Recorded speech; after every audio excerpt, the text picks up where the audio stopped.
Hey, ladies, welcome back to episode 7 of Kenya Knows. It's 2026, and the SEC is going to be an even bigger gauntlet than it was last year, considering that they just moved into a 9 SEC game schedule.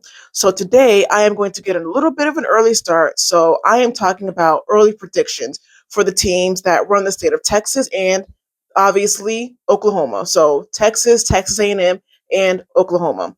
We're skipping the fluff games though, because obviously they should win those games. Nobody really cares about cupcake games.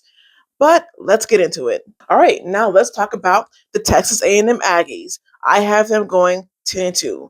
I will say I feel like Texas A&M reached their ceiling last season, but we'll get into that later on.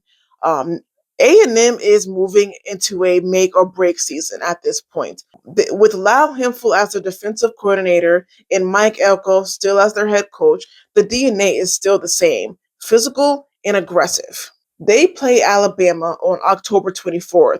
This will be an interesting game, but I do have A&M winning this game. Alabama is in this weird spot. Their transfer portal class was kind of mediocre, and they're starting a first timer at quarterback. Taking that into Kyle Field, good luck. Aggies win. And I just don't trust anything that they have over there for Alabama. And I'll talk more about them later, but I do think that Texas A&M right now has a better quarterback and a better coaching staff. Texas A&M then plays LSU on September 26th.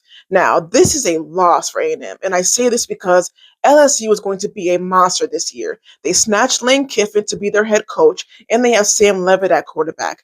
Plus, their receiver room is stacked with names like Eugene Wilson III and that five-star freshman Corey Barber.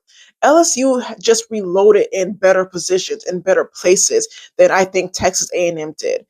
I also think that Sam Levitt is a better passer than Marcel Reed. Marcel Reed still has ways to go. I think it is a great thing that he came back for another season because I feel like there are still tons of improvement that needs to be made in his game. He needs to be better at playing with timing. He needs to be better at playing against zone coverages.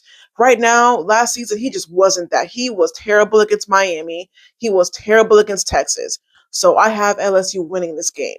Now, they play Texas again at November 27th to 28th. I still cannot remember the specific day, but they lose this game because A&M is just known at this point for folding right when the season reaches the finish line, which is exactly what happened last season. They were in the hunt to play in the SEC championship game and get a first round bye if they had beaten Texas and won and played in the SEC championship, probably winning that game too.